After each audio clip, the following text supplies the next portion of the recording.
the reason we're rich is because we learn stuff. So we learned how to paint on cave walls, then we learned how to do hieroglyphs, then we learned how to do ABCs. And recently, over the last 30 years, we've generated most of the wealth that we have by writing in ones and zeros, which collapsed every language in the world, which collapsed every word written and spoken, and every bit of music, and every photograph, and every film, and every image. And as you think of the implications of being able to use and apply knowledge, it's this change in language that has really driven, well, about 2/3 of the global economy today, which is knowledge. We're now entering a third phase, or a fourth phase, where what's going to be the biggest single driver of the global economy is the ability to understand and code life forms. And one of the stages of that is an area called genomics, which is just understanding in what order are the 4 base pairs that code DNA, life, adenine, threonine, guanine, cytosine. How are they written? What do they make? Do they make an orange? Do they make a mosquito? Do they make a human baby?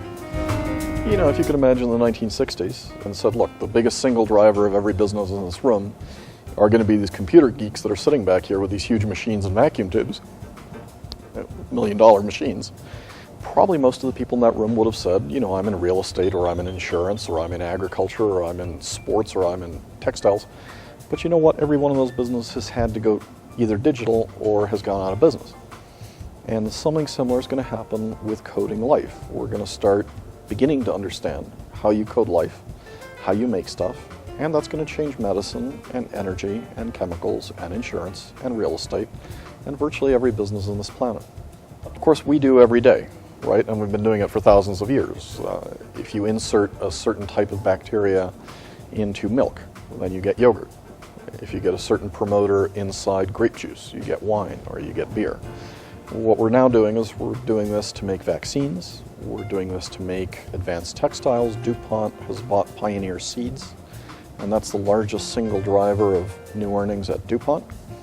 DuPont has also started making most of its biodegradable, breathable fabrics out of bacteria instead of out of petrochemicals. Toyota is now making plastic parts for its vehicles out of life science products. And General Electric is getting 17.5% of its total income off of life science products.